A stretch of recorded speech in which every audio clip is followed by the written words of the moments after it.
Mike Supina is Eagan's new city council member, the first new member in many years. He joins us now to talk about what's next. Welcome to the show, Mike. Well, thanks. I really appreciate it, Mike. Congratulations on the election. I know you've been working to get on the city council for several years, and now you're going to be there. Right. This is my second attempt. I ran back in 2016. Really enjoyed the experience. Obviously wasn't successful, but really enjoyed it. Much more actually than I thought I would. And so I decided I'd give it another go this time around, and had more luck this time. So I will be joining the rest of the group on January 5th. It's a seasoned group. You are the first new member in a long time, so it'd be interesting to see how things change. The big issue that everybody's going to be faced with, they're faced with right now and right off the bat, is going to be COVID-19. It's going to be putting a lot of financial stress on local governments, and Eagan's not immune to that. How do you plan to deal with that added financial stress? That's a great question, and that issue's been changing by the week, as we learned just 2 days ago when the governor issued some new executive orders. So much of how we deal with that is going to depend on the incoming administration, because this city of Eagan, of course, doesn't have a giant pool of money to to deal with issues like that. That will come from the state or from the federal government. So we're going to be depending on some of that. We already have, to some degree. The CARES Act has been very useful for businesses and nonprofits in Eagan. And we need another package like that from the federal government that can help Eagan's residents, businesses, and nonprofits through COVID. Separately from that, there are some things the city of Eagan can do, which they have been already to some degree, and I think we can do even more. I would love to see the city have a champion for these programs, someone that understands how they work and that can help coach residents, businesses, nonprofits through how they work, so that everybody doesn't have to figure it out from scratch when they're applying for assistance from these federal programs. So you're talking like an ombudsman's office or somebody you just come to and say, how do I make this work then? Right. I don't use the word ombudsman every day, but I'd say, yeah, let's call it that. I just use the word champion because to me that's kind of the most natural form. But essentially someone who knows how it works. That way, each time a person applies or tries to apply, they're not starting at ground zero. We could have one person basically become the knowledgeable source for that.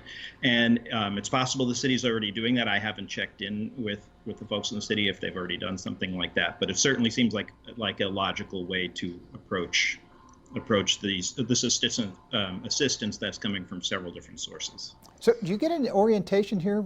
Is there somebody that's going to walk you through how you become a city council person, or you just show up for the job and away you go?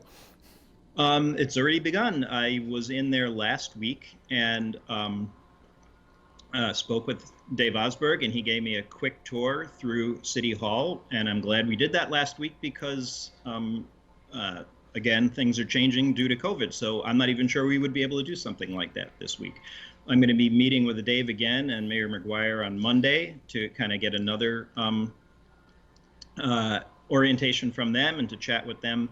And then Dave Osberg just sent me a list of potential meeting dates with the various different department heads. So I got to go through that and compare it to my calendar and make sure that I can make all of those dates and confirm all those with him. So yeah, it's a pretty extensive orientation that they're doing, which is great, considering, like you said, they haven't done this in 12 years. So they're kind of, in fact, Dave hasn't done it at all because he only started here about 8 years ago. So he hasn't done that with the city of Eagan before. So we're all kind of learning as we go along here. So Mike, the other big headline in 2020 has been the increased awareness of inequalities. You said you were studying about how a Human Rights Advisory Commission would work here in Eagan. How do you see that bringing in more equality and inclusion? Well, yeah, and I'm using the term Human Rights Advisory Commission as sort of a working title. Different cities have different terminology for that. Equity inclusion is what District 196 calls it. They have just started such a commission last year. The way I look at it is the city council needs every voice and every viewpoint in order to function optimally. And I know that they try and do that, and I know the city tries to do that, but there's always more we can do. And for example, besides this potential equity inclusion advisory commission, the city has numerous other advisory commissions, and try as they do, those commissions are not always or seldom are a representative cross section of the population of Eagan, and I think we can do better there. What I would like to see is this potential Human Rights Advisory Commission become a gateway, one metaphor, a pipeline, whatever you would like to call it, for folks to feel like, hey, there's something there for me, at least to start with, and once I'm there, then potentially there's other commissions available, there's city council available, there's other positions within the city, and it's a way that we can kind of open up our doors wider, which I think we need to do. Some other cities have done this, some of our peer cities, so this is not a brand new idea. I didn't dream this up out of the blue, and it's worked in other cities, and I think it can work in Eagan too. So what you're really talking about is just doing a better job at outreach here to the population at large, because Eagan is a diverse city with a larger population than just people who look like you and me. For sure. And outreach comes in a lot of forms. One way, when I was still campaigning, was the city has a list of folks that are new to the city, new homeowners. And I made sure I got that list from them every month and sent two voter registration forms, and of course information. So it was my campaign information about my own campaign to every one of those homeowners, new homeowners. So that was, I believe, about 1,800 voter registration forms I sent out. Those are paper forms. How many people took advantage of that and registered to vote? I have no idea, because they don't get back to me and tell me. So, but the way I looked at it is, of course, it's potentially helping my campaign, but more than that, it's telling people, hey, you belong. We want to see you registered to vote and fully participating in what Eagan has to offer. And now that I'm elected, I'm going to continue to do that in the form of a postcard, a little bit cheaper than the big envelope with the voter registration forms, but only a postcard with a QR code that goes straight to the Secretary of State's office. And every new homeowner is going to get that from me for the foreseeable future, and they can just click on that QR code and update their voter registration with their new address. So speaking about new homeowners, Eagan's population continues to grow. You said during the campaign you supported more workforce housing in Eagan. How are you going to make that happen?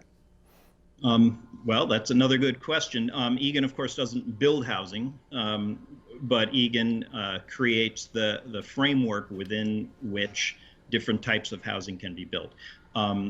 Typically, that kind of housing comes from the CDA, the Community Development Agency with Dakota County, and they have several developments they've already done in Eagan, and I think that we have the room and the need for more of that. Eagan has added a lot of jobs recently. Many of those jobs are retail, which is notorious for not being terribly well paid. If we want to have people working at those retail jobs here in Eagan, they either have to be able to live in Eagan, or they have to have a way to get to those jobs using transit, or automobiles, of course. But so one way or the other, if we're going to be adding these jobs, we need to get people to those jobs. And having more workforce housing here in Eagan is one way to have, match up our workforce with the jobs that are available. I want to, with the few minutes that we have here remaining, I wanted to talk about one other thing that was on your campaign website. You made a point of talking about, which is climate change. We think of it as a worldwide problem, but it's also a local problem. How can Eagan help in this area? Well, we all have to do our part. Of course, Eagan is a very tiny part of the whole world. Every one of our households is a very tiny part of the whole world. But the only way that we're going to lick this problem is for us all to do what we can. Interesting that you asked, because just yesterday we finished the installation of solar panels up on our roof in my own house. So that's our small way of helping. It's not going to go live for probably a couple of weeks yet, but that's one way that we're trying to do our part right here within our own household. The way Eagan can help as a community, there's two what I like to call low-hanging fruit right now that I think Eagan can do. One of them is a dedicated sustainability coordinator, and that's something that the Energy and Environment, Eagan's Energy and Environment Commission, on which I still serve, has recommended to the City Council, and the City Council has taken that very seriously. And in fact, when our commission met with the council about a month ago, we talked extensively about that, and I think that there's at least one clear pathway forward of how we can make that happen. So that's pretty exciting. And then we have somebody who's actually dealing with that issue in a coordinated way, not even just within Eagan, but possibly even in coordination with surrounding cities. And the second way would be putting together a climate action plan, which many peer cities have. Eagan doesn't yet, but that's something that I think we can put together too. Well, we're going to look forward to hearing about how that might happen and the other ideas that you're bringing to the table here in the City Council. Again, Mike Supina, congratulations on being the new council member for the City of Eagan, and we look forward to seeing what happens here in the next few years. Thanks so much, Mike. Pleasure talking to you.